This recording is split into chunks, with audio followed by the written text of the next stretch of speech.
नमस्कार, आप देख रहे हैं पहाड़ टीवी और मैं हूं नवल खाली। चलिए बुलेटिन की शुरुआत करते हैं, लेकिन उससे पहले एक नजर आज की हेडलाइंस पर। चार धाम पर पंजीकरण का आंकड़ा पहुंचा 40 लाख के पार। एक दिन में कर रहे हैं 60,000 से अधिक यात्री पंजीकरण। नीति आयोग की बैठक में मुख्यमंत्री धामी ने उठाई ग्रीन बोनस की मांग। कहा 2 साल में देंगे 1 लाख लोगों को रोजगार। जागेश्वर और बद्रीनाथ धाम पहुंचे बॉलीवुड खिलाड़ी अक्षय कुमार। भोले की भक्ति में दिखे लीन। 2 दिन बाद शुरू हुई हेमकुंड साहिब यात्रा। कड़ाके की ठंड के बीच 1400 तीर्थ यात्री भी रवाना। खबर उधम सिंह नगर जिले के किच्छा से है, जहां विद्यालय की भूमि पर भूमाफियाओं ने कब्जा कर लिया है। आपको बता दें कि प्राथमिक विद्यालय आनंदपुर के प्रधानाध्यापक ने किच्छा कोतवाली में पुलिस को सौंपी तहरीर में राजकीय प्राथमिक विद्यालय आनंदपुर की सरकारी जमीन पर दबंगों द्वारा कब्जे का प्रयास करने का आरोप लगाया है। आपको बता दें कि उन्होंने कार्रवाई करने की मांग की है। तहरीर के मुताबिक सेवित क्षेत्र मोजा आनंदपुर तहसील किच्छा जिला उधम सिंह नगर में स्कूल के नाम के कागजात माल दर्ज में अभिलेख है। प्रधानाध्यापक हेमचंद जोशी ने बताया कि शनिवार 27 अप्रैल को शाम 7 बजे सरदार बहादुर सिंह पुत्र स्वर्गीय जमुना सिंह, संदीप सिंह, संतोष सिंह और सरदार बहादुर और उनके नौकर पिलरों को उखाड़कर उन्होंने फेंक दिया और स्कूल की भूमि पर कब्जा कर लिया है। जमीन जो हमने कुछ दिनों पूर्व प्रधान जी, ग्राम प्रधान और हमारे विद्यालय के टीचर और हम लोगों ने मिलकर तहसीलदार महोदय और एसडीएम महोदय के सहयोग से वहाँ पे पिलर गड़वाए थे। 1 एकड़ जमीन हमारी पूरी हमें मिली थी, लेकिन कल रात प्रधान जी को के द्वारा मुझे रात को फ़ोन करा गया लगभग 9 बजे की। उनसे जिन लोगों ने ज़मीन जोती है उन लोगों ने प्रधान जी को जान से मारने की धमकी दी है। और उसके साथ में 2 लोग और थे। राम प्रवेश राय जी शाम को घूम रहे थे गांव में, वो प्रधान जी का रोज का आना जाना रहता ही है। और उनके साथ में भूमिधर गुप्ता जी भी थे, उनको जान से मारने की धमकी दी गई है। मैं अब थाने में आया हूं, मैं बिना FIR कराए यहाँ से नहीं जाऊँगा किसी भी हालत में। हम चाहते हैं कि हमारी विद्यालय की जमीन वहाँ पे छूटे और भविष्य में वहाँ बच्चों के लिए जूनियर हाई स्कूल बने। है कि चकबंदी के दौरान आनंदपुर गांव में स्कूल के लिए किसानों की कटौती से 1 एकड़ ज़मीन स्कूल के मध्य में छोड़ी गई थी। और उस गांव के ही सरदार बहादुर, उनके पुत्र संदीप सिंह, उनके पुत्र मंटू सिंह और उनके पुत्र संतोष सिंह और उनका नौकर शाम को 8 बजे उस ज़मीन को जोत रहे थे। जोतने पे जब मैं पहुंचा हूं, ज़मीन मैंने रोकने की कोशिश की तो वो फौजदारी पे आमदा हो गए। बोले कि जान से मार देंगे, हट जाओ नहीं तो ये करेंगे वो करेंगे।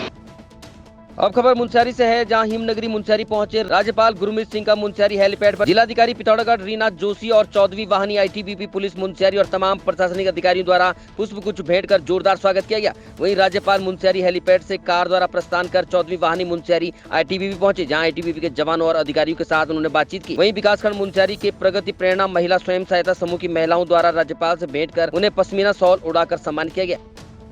मुनस्यारी अपने आप में इतना सुंदर जगह है। मैंने पहले भी हेलीकॉप्टर से देखा था। मेरा बहुत दिल था कि मैं यहाँ के लोगों को मिलूं और इस जगह के अंदर में जो प्राकृतिक सुंदरता है उसका आनंद ले सकूं।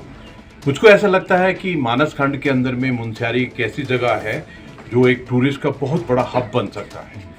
पहली बात तो यहाँ के मुनस्यारी के जितने भी नागरिक हैं उनके अंदर में एक अलग क्वालिटी है, उनके अंदर में एक पॉजिटिविटी, क्रिएटिविटी। और मैं मुनस्यारी के जितने भी सक्सेसफुल लोग हैं जिनको मैं भारत के अलग अलग जगह पे मिलता हूँ तो मुझे बहुत खुशी होती है।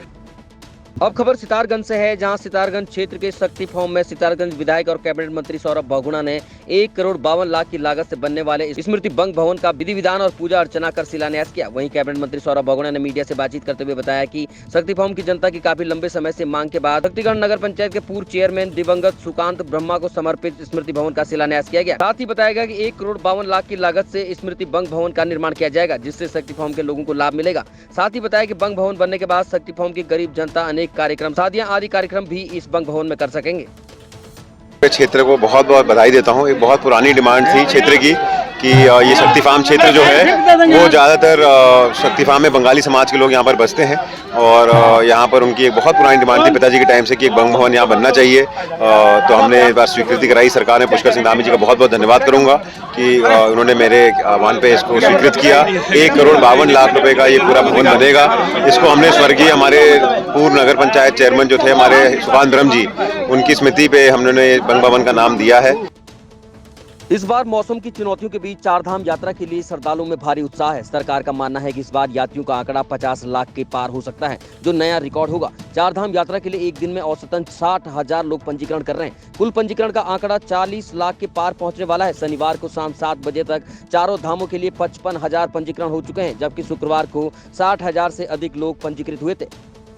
मुख्यमंत्री पुष्कर सिंह धामी ने नई दिल्ली में आयोजित नीति आयोग की बैठक में कहा कि प्रदेश सरकार अगले 2 वर्षों में पॉली हाउस योजना से 1 लाख से अधिक लोगों को रोजगार देगी। प्रधानमंत्री नरेंद्र मोदी की अध्यक्षता में हुई बैठक में मुख्यमंत्री ने पर्यटन और तीर्थ यात्री के रूप में आने वाली करीब 7 करोड़ की भ्रमण वाली आबादी की सुविधाओं और संसाधन के लिए केंद्र से वित्तीय सहयोग की मांग की। उन्होंने एक बार फिर पर्यावरण सेवाओं के लिए राज्य को ग्रीन बोनस देने की मांग भी उठाई।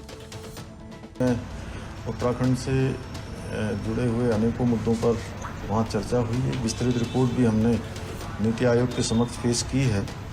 उसके अलावा कुछ उनके संबंध में भी मैंने आज नीति आयोग में बात करी कि राज्य में जो हमारा 70% जो भूभाग है वो वनों से आच्छादित है। बुग्याल, ग्लेशियर्स जो संपूर्ण राष्ट्र को कहीं न कहीं पर्यावरण की सेवाओं को देने का काम करता है, और में हमारा विशेष रूप से ग्रीन बोनस के रूप में ध्यान रखा जाए।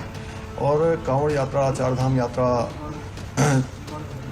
इसके साथ साथ तीर्थयात्री पर्यटक जो हमारे यहाँ साल भर आते हैं, वो उत्तराखंड की जो कुल जनसंख्या है उस जनसंख्या से 5-6 गुना ज़्यादा है। तो निश्चित रूप से उनके लिए तमाम प्रकार की जो व्यवस्थाएं हैं वहाँ पर सभी जो ज़रूरी व्यवस्थाएं होती हैं वो हमको सुनिश्चित करनी पड़ती है। इसलिए हमने नीति आयोग के समक्ष ये बात भी रखी कि इतने सारे लोगों के लिए जो हमें प्रबंध करना पड़ता है, तो कहीं ना कहीं जब वित्तीय संसाधनों का आवंटन होता है तो हमारा ध्यान जो है उस पर रखा जाना चाहिए कि जिस प्रकार से हम ये करते हैं। अब खबर केदारनाथ धाम से है, जहां केदारनाथ धाम में पुलिस बहुत ही शानदार काम कर रही है। आपको बता दें कि पुलिस की एक वीडियो भी वायरल हो रही है। ये वीडियो पुलिस के जवानों और एक दिव्यांग श्रद्धालु की है। ये श्रद्धालु मध्य प्रदेश से बाबा केदार के दर्शनों के लिए केदारनाथ आया हुआ था। गाँव से हेलीपैड से व्हील चेयर पर मंदिर परिसर तक लाया गया। आजकल श्रद्धालु की अत्यधिक भीड़ होने के चलते दिव्यांग श्रद्धालु दर्शन नहीं कर पा रहे थे। ऐसे में 2 पुलिस के जवानों ने श्रद्धालु को अपने हाथों से उठाकर मंदिर के अंदर ले गए और दर्शन करवाकर वापस ले आए। पुलिस की इस व्यवहार की जमकर तारीफ हो रही है। अब खबर अल्मोड़ा से है, जहां बॉलीवुड अभिनेता अक्षय कुमार इन दिनों देवभूमि उत्तराखंड की वादियों का लुत्फ उठा रहे हैं। उत्तराखंड पहुंचने पर जहां केदारनाथ के दर्शन किए, वहीं रविवार को सुबह अल्मोड़ा जिले के जागेश्वर धाम पहुंचकर ज्योतिर्लिंग भगवान शिव की पूजा अर्चना कर देश में सुख शांति की कामना की। जागेश्वर मंदिर में उनको देखने और फोटो खिंचवाने के लिए लोगों का हुजूम उमड़ पड़ा। आपको बता दें कि भगवान शिव विशंबरनाथ का प्रथम ज्योतिर्लिंग देवभूमि हिमालय की जागेश्वर में स्थित है। जागेश्वर का प्राचीन मृत्युंजय मंदिर धरती पर स्थित 12 ज्योतिर्लिंगों का उद्गम स्थल है। यहाँ 125 देवी देवताओं का समूह स्थापित है।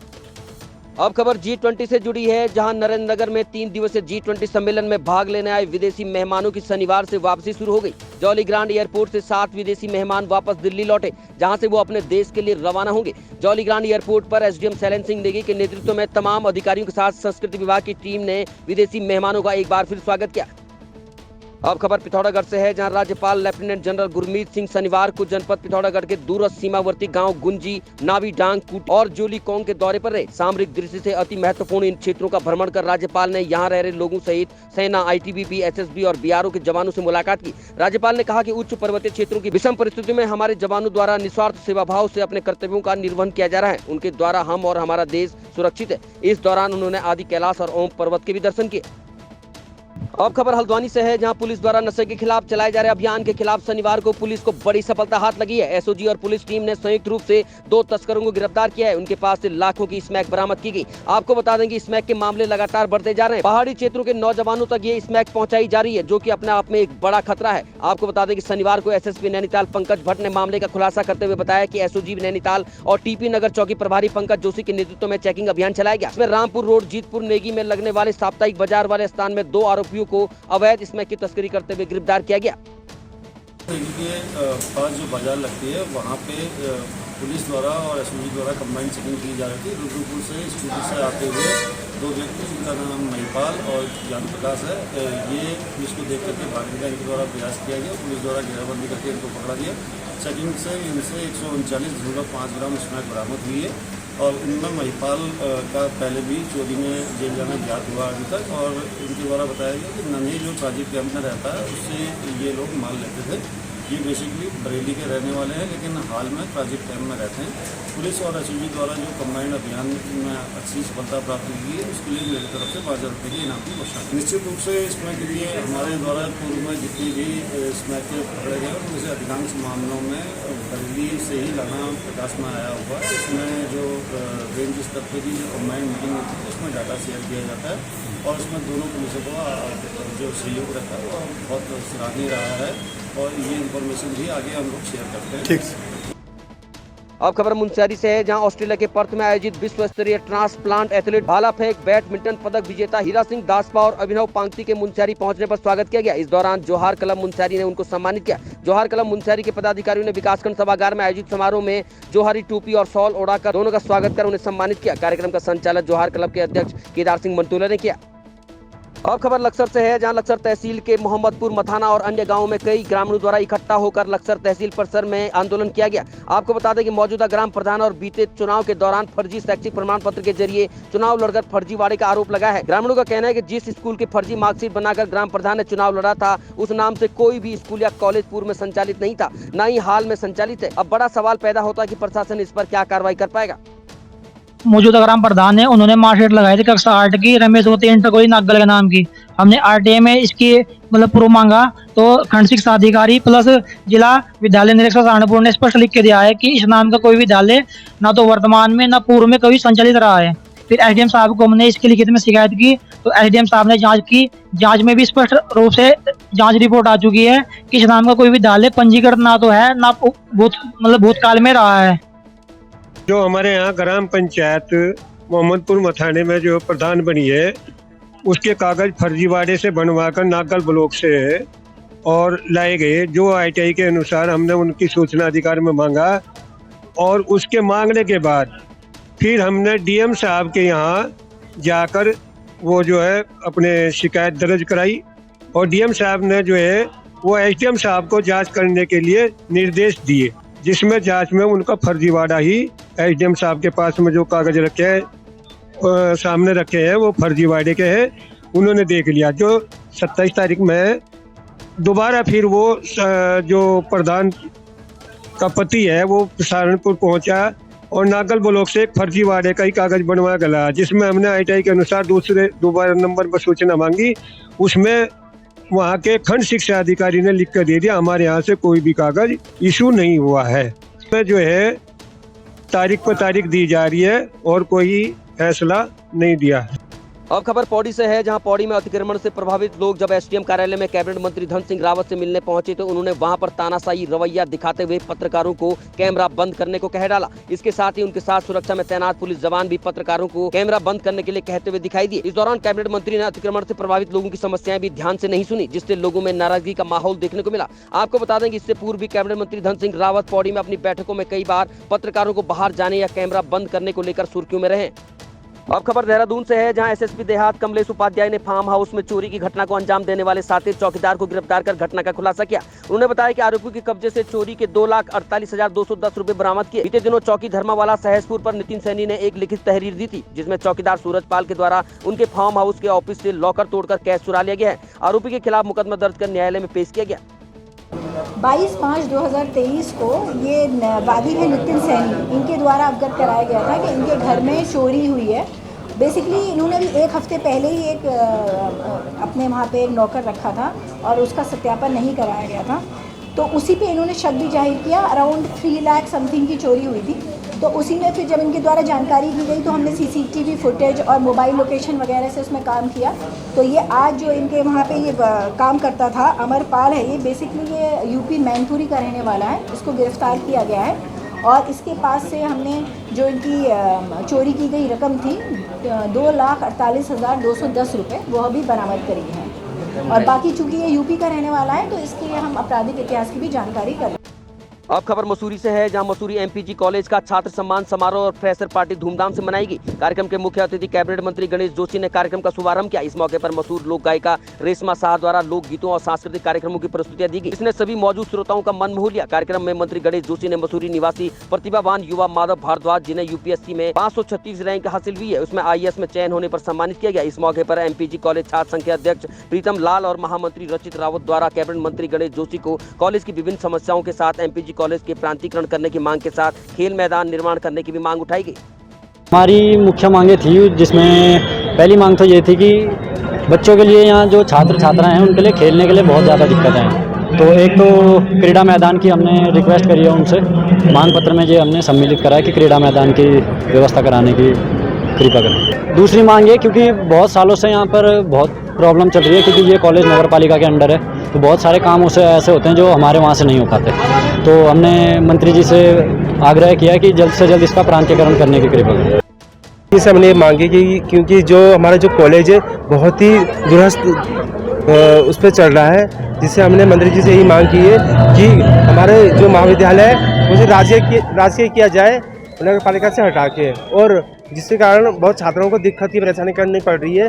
रिजल्ट हो, बहुत सारी चीज़ें हैं, टीचर्स की कमी है, हमारी बुक्स की कमी है, यहाँ पे हमारे छात्र संघ भवन नहीं है, बहुत सारी ऐसी चीज़ें हैं जिनसे छात्रों को पूरी सुविधाएं उपलब्ध नहीं हुई है। अब खबर डोईवाला से है, जहां डोईवाला के विस्थापित क्षेत्र अठूरवाला के सुनार गांव में देर रात को गांव के एक घर में चोरी करने के उद्देश्य से घुसे 2 चोरों को गांव वालों ने पकड़ लिया। चोरों के पकड़े जाने की सूचना मिलते ही तत्काल जौलीग्रांट पुलिस चौकी इंचार्ज उत्तम रमोला और पुलिसकर्मी मौके पर पहुंचे और चोरों को अपनी गिरफ्त में ले लिया। साथ ही क्षेत्र के लोगों से अपील की कि कहीं भी संदिग्ध व्यक्ति या बिना ID के कोई व्यक्ति फेरी लगाते हुए पाया जाता है तो तत्काल इसकी सूचना पुलिस को दे। आपको बता दें कि स्वर्गीय पुतुल घोष बंगाल की रहने वाली थी और 2 साल पहले इसी घर में उनका मर्डर हो गया था। इसके बाद से ये मकान बंद था, जिसे चोरों ने अपना निशाना बनाने की कोशिश की, लेकिन गाँव के जागरूक लोगों के कारण चोर चोरी करने में कामयाब नहीं हो पाए और पकड़े गए। अब खबर चमोली जिले के थराली से है, जहां चमोली जिले के थराली देवाल को जोड़ने वाला मुख्य पुल धंसने से छोटे बड़े वाहनों के लिए भले ही प्रतिबंधित कर दिया गया हो, लेकिन एक साथ 10-10 वाहन इस पुल पर आवाजाही कर रहे थे और प्रशासन मूक दर्शक बना रहा। अगर समय से पहले प्रशासन जाग जाता तो बड़ी लापरवाही नहीं होती। वहीं स्थानीय लोगों का कहना है कि खनन से भरे भारी भरकम वाहन इस पुल पर आवाजाही कर रहे थे, जबकि लोक निर्माण विभाग के द्वारा इस पुल की क्षमता 16.2 टन बताई गई है। इसके बावजूद भी इतनी बड़ी लापरवाही प्रशासन के द्वारा की जा रही थी। ऐसे में बड़ा हादसा होने का भी अंदेशा स्थानीय लोग बता रहे हैं। मोटर मार्ग जो मुख्य रास्ते में जो थराली में जो पुल आता है, इसके धसाव के कारण तमाम विभाग की लापरवाही हम इसको मानते हैं, शासन प्रशासन की लापरवाही मानते हैं। 2013 की आपदा में यह पुल एक बार क्षतिग्रस्त हो चुका था और उसी समय विभाग ने इस पे खाना पूर्ति करने के लिए एक बोर्ड लगा रखा ऊपर से, जिस पे लिखा है 16 टन भार का लिखा है। लेकिन वर्तमान में इस पुल में लगातार लोडेड डंपर जा रहे हैं, 3-3, 4-4 डंपर एक साथ जा रहे हैं। मार्केट में जो जाम की व्यवस्थाएं बनी हुई है, उसके कारण इस पुल को बहुत बड़ा लोड इस पुल को झेलना पड़ रहा है और ये आने वाले समय के लिए बड़ा खतरा का कारण बना हुआ है। आप उस पुल के सामने देख लीजिए, विभाग ने एक बोर्ड लगा रखा है और ये बोर्ड एक खाना पूर्ति के लिए है, लेकिन वास्तविकता ये है कि इसकी अगर समय पर देखरेख नहीं की गई, इसको अगर रोका न गया तो ये बहुत बड़ी दुर्घटना का कारण बन सकता है। अभी तक की खबरों में इतना ही। आगे की खबरों के लिए देखते रहिए पहाड़ टीवी। तब तक के लिए नमस्कार।